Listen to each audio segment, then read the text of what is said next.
ever thought about doing FPV or first person view flying of RC aircraft? If you haven't, I think you should. Hi, my name is Todd. I want to thank you for tuning into the Untitled Jack channel. I greatly appreciate you taking time out of your day to watch one of my videos. And what I'm doing today is more or less my review of the DJI Goggle system. Now, a lot of thought went into what system should I go with for my first set of FPV goggles. I've never flown FPV before, and so I looked at Fat Shark, I looked at Aomway, I looked Orca, I checked those guys out. Skyzone, I looked at those, and I actually contacted the Skyzone company directly, and they do have what they're going to call their 04 goggles coming out. Oh, sometimes towards the end of this summer is what he said, possibly this fall. And of course, I didn't want to wait for the new one to come out. I'm not sure what it's going to be, what it's going to have. And so I was looking at the Fat Shark HDO2s and the Skyzone 03 or 030, and of course the Orca, the new kid on the block. And I was leaning towards the Orca, but the price was an absolute deterrent for me. The amount of money they wanted for it would be close to $600, I think, when it's all said and done. If you buy their little wireless link connector, which was an additional 80 bucks. And I know when they were first announced that that little additional receiver, if you would, that allows you to make adjustments to the goggles without actually plugging it into a computer. It does it wirelessly.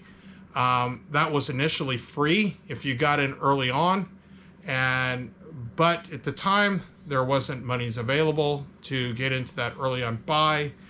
And to a degree, I was debating whether or not I wanted to go down analog. But I was leaning towards the Orca for one reason, and that it looks like they're at least made those so that they're upgradable to the future, potentially with HD. And so I put off making any purchase towards FPV. And then along came the Father's Day deal DJI did.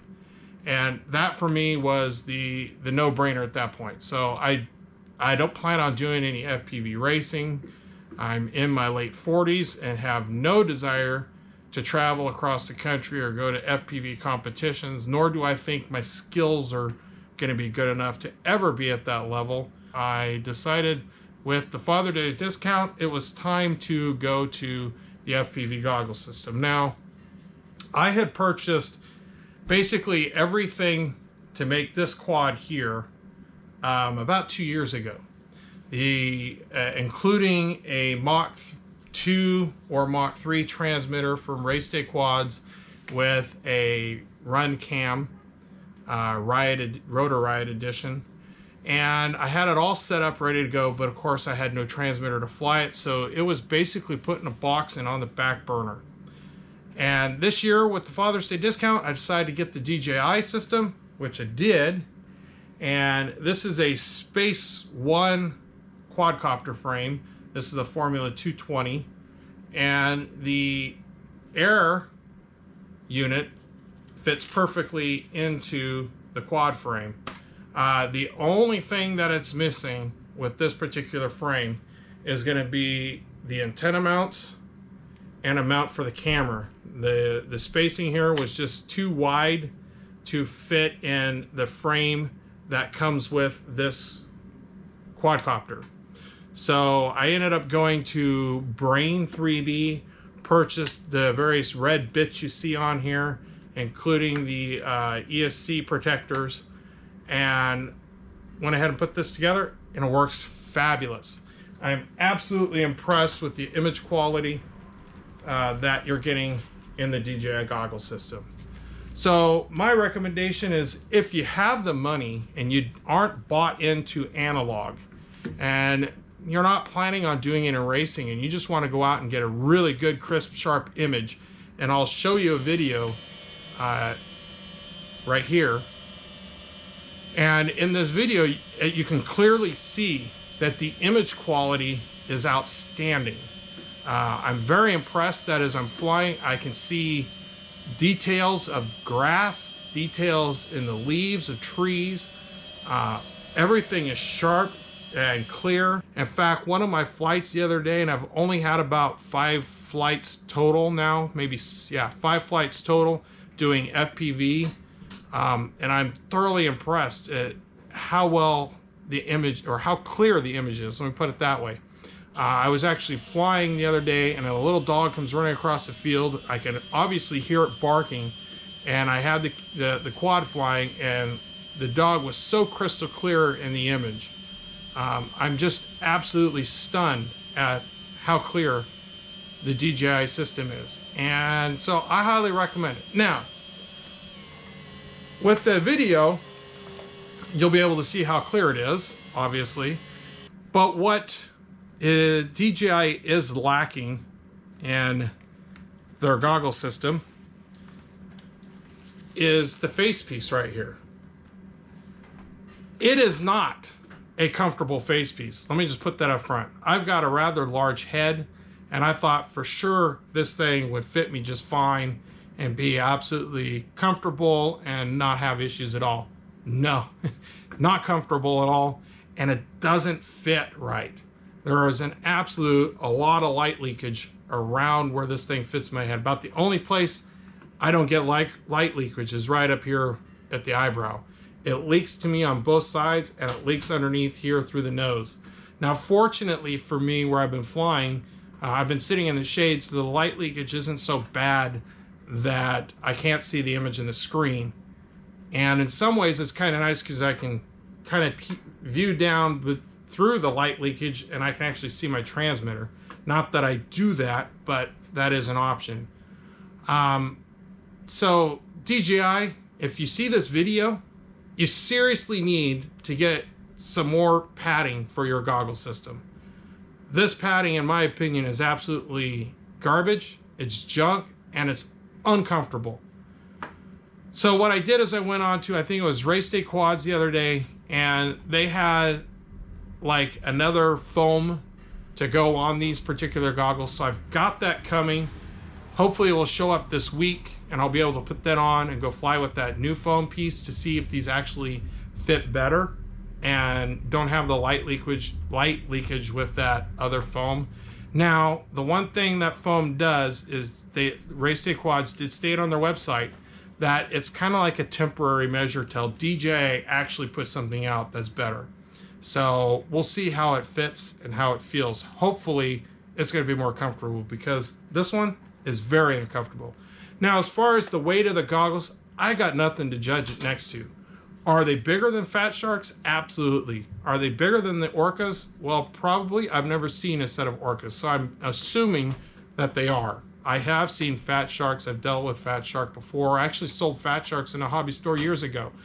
And I'm pretty sure the HDOs are going to be real similar to the ones that I've seen. I've actually never seen an actual set of HDO 2s. So I'm pretty sure they're going to be just like the HDOs that I have seen in the past with some other flyers here locally in the Portland area. So they are bigger. Are they heavier? I got nothing to weigh them to. Have no idea. To me, the weight is a non-issue. I don't feel like they're weighing my head down. So that doesn't bother me.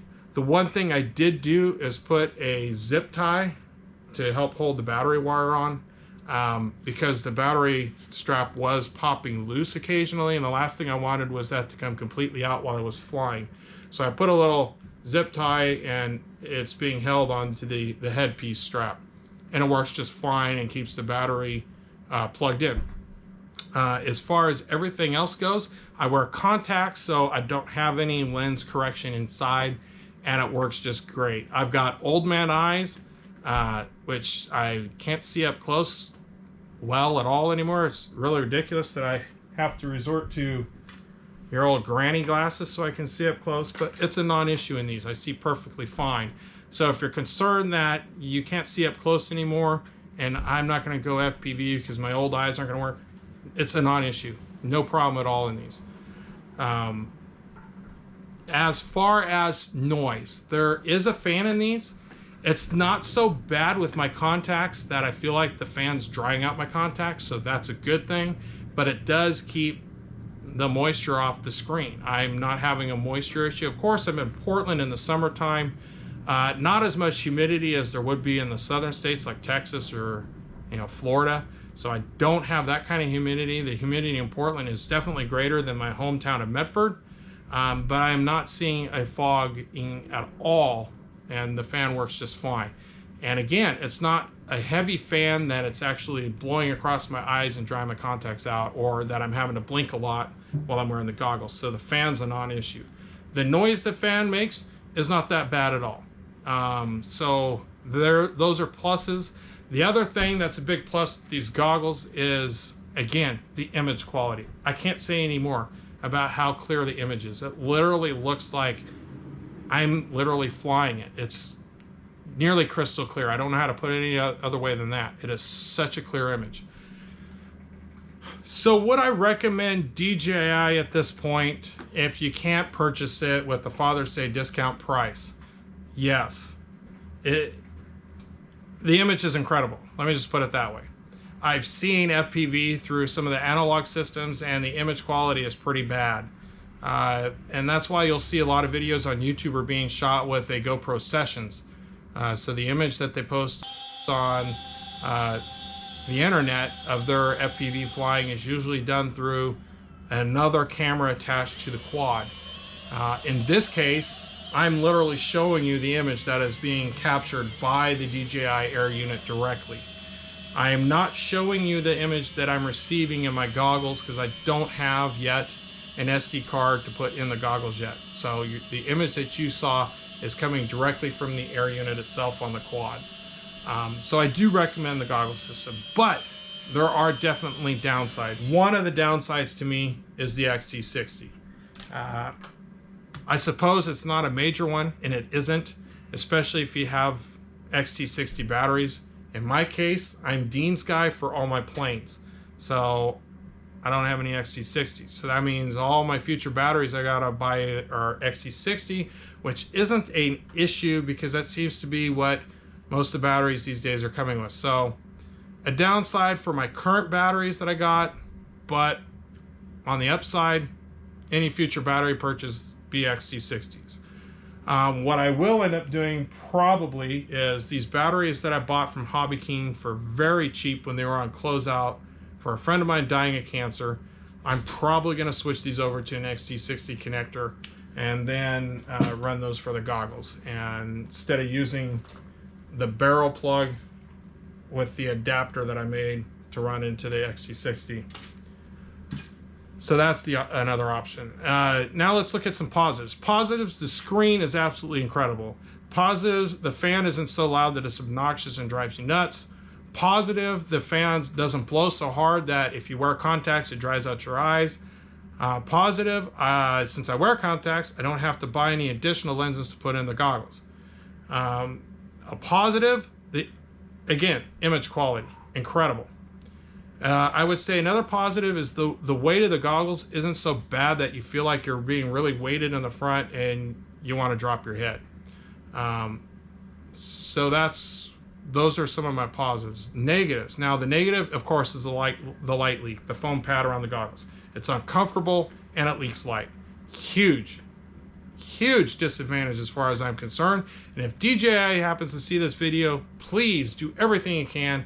Come up with another foam pad, because the one you ship with the goggles is absolutely terrible.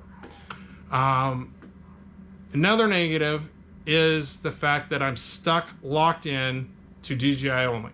Now, there is another set of cameras out there which are made by Caddx, the Caddx Vista, and I think the Caddx Nano is the other one. Those don't cost as much as the Air unit, and they would probably work just fine for my application of flying FPV quads rather close and not super distance long way, because it only has one antenna versus two. But I don't know the quality of those. My understanding is they were authorized by DJI, so I am assuming the image quality is going to be on par with the Air unit. Another positive is I'm not running a separate camera like a GoPro Session or a Hero 8 or a Hero 7 or any of the Hero lines or any other copy of GoPro. I'm not running that on the quad. So and I think the picture speaks for itself, especially if you've seen any FPV footage that people are showing you recorded on a digital video recorder and coming through the transmission. You'll definitely see that the image of the DJI system is far superior. Far as image breakup, I've not experienced it. So where I'm flying and flying away from myself, I'm trying to stay within the range of my transmitter, and it's doing just fine. So I've got no issues there either. Although I wouldn't mind getting and going over to a crossfire system so I can actually fly out in farther range. But for now, it does me just fine. So overall, would I recommend going this route? Yes. Even though you can't get the Father's Day discount, yes, it's definitely worth it. And as far as camera and goggles go, it's nearly on par with buying a set of Orcas or HDO2s and a camera and video transmitter for those. If you already own video transmitters and cameras, then they're not going to work for the DJI system, and that is a downfall. So those are my thoughts. That's what I have to say. Sorry for rambled on. I greatly appreciate you taking time out of your day to watch this video. Take care. God bless. Have a wonderful afternoon.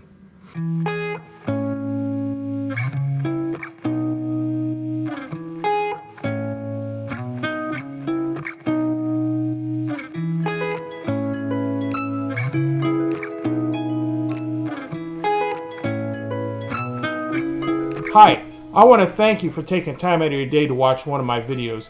Please hit the like button below, and if you would, hit the subscribe link up here, and take some time to watch one of my other videos. Thanks again, and have a wonderful day. God bless, and take care of yourself.